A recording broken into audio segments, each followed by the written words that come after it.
اور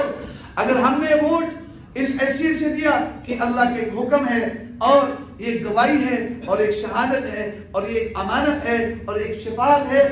شفاعت کر رہے، امانت ادا کر رہے، اور اللہ ہمارے نزدیک تو یہ آدمی ہمارے نزدیک دین کے لحاظ سے بھی اور اس ملک کی سلامتی اور بقا کے لحاظ سے بھی سب سے بہتر ہے، پروردگارہ میں نے تو ووٹ دے دیا، باقی اگر یہ کوئی کل برا آدمی نکلے تو پروردگارہ مجھے نہ پکڑنا۔ ہم کہتے ہیں کہ بھئی علماء کا اس سیاست سے کیا کام ہے؟ علماء تو سب سے زیادہ اس کے حقدار ہے، جیسے میں نے آپ کے سامنے احادیث مبارکہ تلاوت کی، ان احادیث کی روشنی میں علماء سب سے زیادہ اس کے حقدار ہیں، کیونکہ وہ ہمارے اس مسلح کے بھی امام ہے اور بڑے امامت کے بھی وہ مستحق ہے، ہمارے خیر خواہ ہے۔ میں منبر رسول پر بیٹھ کر قسم اٹھانے کے لیے تیار ہوں، میں حالف نہیں ہوں گا کہ ہم آپ کے خیر خواہ ہیں، کبھی بھی ہم آپ کو غلط راستہ نہیں بتائیں گے، کبھی بھی ہم آپ کو گمراہ کرنے کی کوشش نہیں کریں گے۔ لوگ کہتے ہیں کہ علماء کا سیاست سے کیا کام؟ علماء صحابہ کے متبعین ہیں، صحابہ کو ماننے والے انبیاء کے وارثین ہیں۔ آج آواز لگاتے ہیں کہ امام کا کام صرف مسجد کے ساتھ ہے، مسلح کے ساتھ ہے، سیاست میں اس کا کیا کام ہے؟ مجھے بتاؤ، یہ حدیث جو آپ لوگوں نے بار بار سنی ہے، آپ علیہ السلام نے فرمایا وَإِنَّ الْعُلَمَاءَ وَرَثَةُ الْأَنْبِيَاءِ، علماء انبیاء کے وارثین ہیں۔ بخاری جلد ثانی کے اندر کتاب الانبیاء باب بنی اسرائیل کے اندر یہ واقعہ جلد اول کے اندر ایک حدیث مبارکہ آپ علیہ السلام نے سے مروی ہے، رضی اللہ تعالیٰ عنہ فرماتے ہیں یہ جو سیاست کا میدان ہے یہ بیان بنی اسرائیل میں اس طرح آتا رہا کہ بنی اسرائیل کے انبیاء میں اور ایک پیغمبر جب دنیا سے رخصت ہوتے تو دوسرا پیغمبر اس کی جگہ آتے۔ اس حدیث مبارکہ میں آپ علیہ السلام نے فرمایا کہ بنی اسرائیل میں ایک پیغمبر جب جاتا تو دوسرا پیغمبر اس کے بعد آتا، اور آپ نے فرمایا کہ میرے بعد کوئی پیغمبر نہیں آئے گا اور سیکون بعدی خلفاء، میرے بعد خلفاء ہوں گے، اور یہ خلفاء آپ علیہ السلام کے متبعین ہوں گے اور جو آپ کے وارثین ہوں گے۔ انبیاء علیہ السلام جو وارث بناتے ہیں وہ علم کا وارث بناتے ہیں، لا یورث الدرہم ولا دینار، وہ درہم اور دینار روپیہ پیسے کا جو وارث نہیں بناتے۔ دین اس چیز کا نام نہیں ہے کہ صرف نماز پڑھو، دین کی بہت سارے شعبے ہیں، ایک شعبہ اس میں سیاست بھی ہے۔ امام الانبیاء جب مدینہ منورہ آئے، جہاد بھی کیا، اس نے تبلیغ بھی کیا، اس نے اخلاقیات بھی کیے، اس نے سیاست بھی کیا، مدینہ منورہ کی یہودیوں کے ساتھ سیاست کیا، بنو قریظہ، بنو نذیر، بنو قینقاع۔ کون کہتا ہے کہ سیاست آپ علیہ السلام نے نہیں کیا؟ یہ الگ بات ہے کہ ہمارے معاشرے میں سیاست کا جب نام لیا جاتا ہے تو لوگوں کے ذہن میں غلط تصور ہوتا ہے، یہ گندگی کے اختیارات تصور کیا جاتا ہے، غلط جھوٹ اور فراغ کا ایک چیز ایک نقشہ سامنے آ جاتا ہے کہ سارا دو کا ہے، حالانکہ سیاست اس چیز کا نام نہیں ہے۔ یہ جن لوگوں نے سیاست کو بدنام کیا وہ جو ہے نا، وہ سیاست کو بدنام کرنے کے وہ مجرم ہیں، گناہگار ہیں۔ اب کچھ لوگ اگر نیک لوگ اس میں آتے ہیں اور اس سیاست کو پار کرتے ہیں تو اس میں کوئی حرج نہیں ہے، اور علماء اس میں اگر کردار ادا نہ کریں گے تو مجھے بتاؤ کون کردار ادا کرے گا؟ علماء اس میدان میں آئے کیونکہ اصل وارثین علماء ہے۔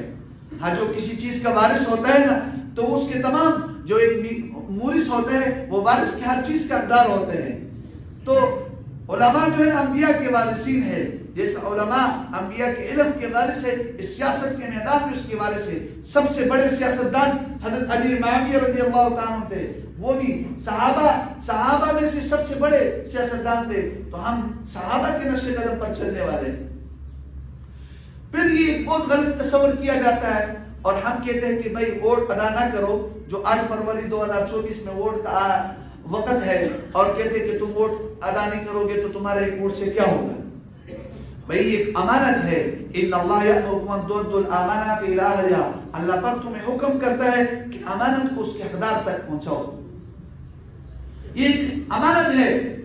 اس امانت کو اس کے حقدار کے پاس پہنچانا چاہیے، جو دینی لحاظ سے وہ اس کے مستحق ہو، دین کے لحاظ سے اور اس ملک کے بقا اور سالمیت کے لحاظ سے جو اس کے مستحق ہو اس کو ووٹ دینا چاہیے۔ ہم یہ کہتے ہیں کہ اگر ہم نے ایک بندے نے ووٹ نہیں دیا تو اس سے کیا، اس سے بہت بڑا فرق ہو سکتا ہے کہ ایک آدمی جو صحیح معنوں میں اس کا حقدار ہوتا ہے، ہو سکتے ہیں آپ کی ایک ووٹ کی وجہ سے جو ہے نا وہ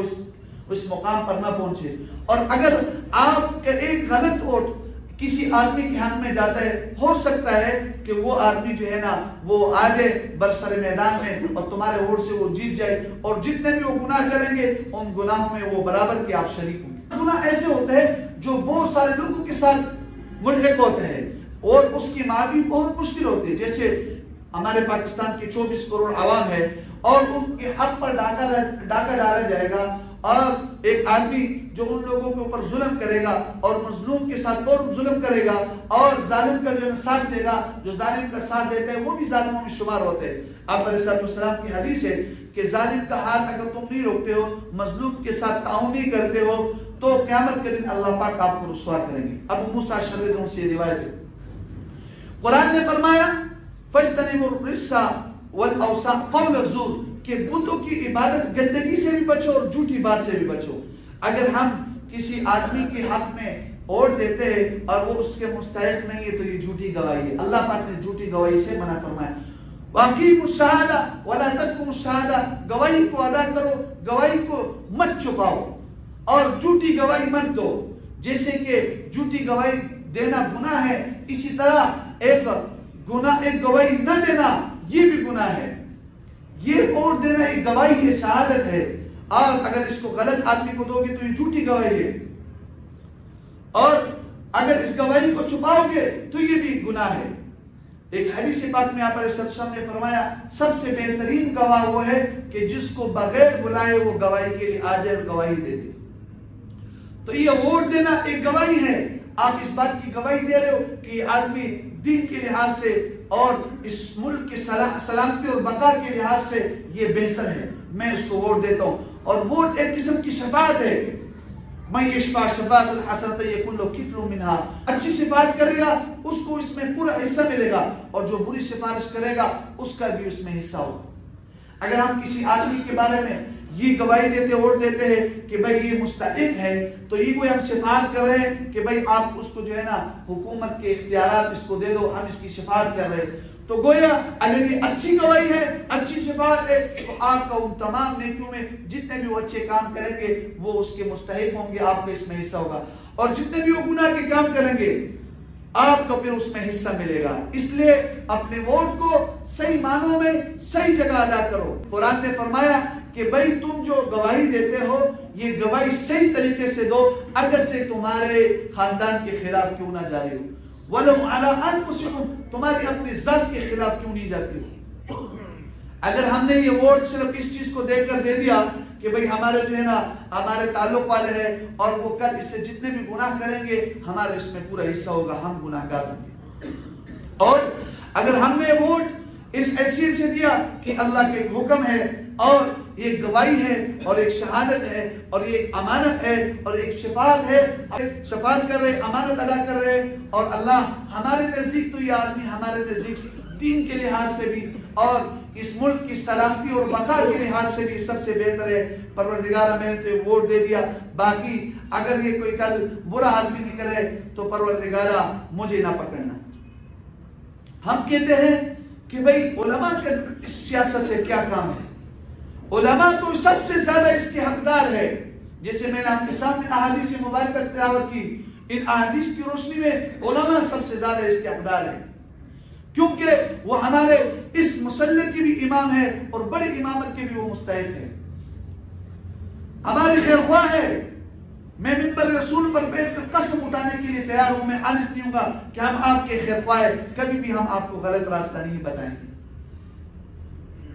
کبھی بھی ہم آپ کو گمراہ کرنے کی کوشش نہیں کریں گے۔ ہم نے جب بھی کوئی بات کیا ڈنکی کے چوٹ پر کیا، ببانگ دہن بات کیا کہ ہم آپ کو گمراہ کرنے کی کوشش نہیں کرتے۔ ہم آپ کو گمراہ کر کے ہمیں کیا ملے گا؟ کلکم رائی وکلکم مسئول عن رعیتہ، خبردار سن لو، آپ علیہ السلام نے فرمایا تم میں سے ہر ایک نگبان ہے، نگران ہے، اور ہر ایک سے نگرانی اس کی رعایا کے بارے میں پوچھا جائے گا۔ امام ہے تو اس سے اس کے مقتدیوں کے بارے میں پوچھا جائے گا، گھر میں سربراہ ہے، گھر کی عورت ہے، ان کو ان کے بچوں کے بارے میں پوچھا جائے گا، گھر کا سربراہ ہے، گھر کے بارے میں اس سے پوچھا جائے گا، وقت کا بادشاہ ہے، امیر ہے، اس سے اس کے رعایت کے بارے میں پوچھا جائے گا۔ تو آج میری ذمہ داری ہے، مجھے یہ اللہ پاک نے توفیق دیا ہے کہ اس منبر رسول پر تمہیں حق بات بتاؤ، قرآن اور حدیث کی بات بتاؤ، اگرچہ کسی کو برا لگے، باقی مرضی آپ کی ہے، آپ جس کو ووٹ دینا چاہتے ہو دے دو، چونکہ اس میں انسان نے کسی کی تو ماننا نہیں ہے، نہ کسی مولوی کی، نہ کسی پیر، نہ کسی فقیر کی۔ وہ اپنے اندر جو مفتی بیٹا اسی کی بات مانتا ہے، لیکن میرا کام تھا کہ میں آپ کو حق بات بتاؤں کہ بھئی یہ بہت ذمہ داری والی کام ہے، اور اس ووٹ کو دینا بھی چاہیے، پیچھے بھی نہیں رہنا چاہیے۔ بعض کہتے ہیں کہ بھئی ہم پیچھے رہ جائیں گناہ سے بچ جائیں گے، نہیں، یہ بھی جو ہے نا شہادت کو چھپانا، یہ بھی جو ہے نا ایک گناہ ہے۔ لہذا میرے آپ سے درخواست ہے، آپ ووٹ کو استعمال کرتے وقت پہلے سوچ لو، خوب سوچ لو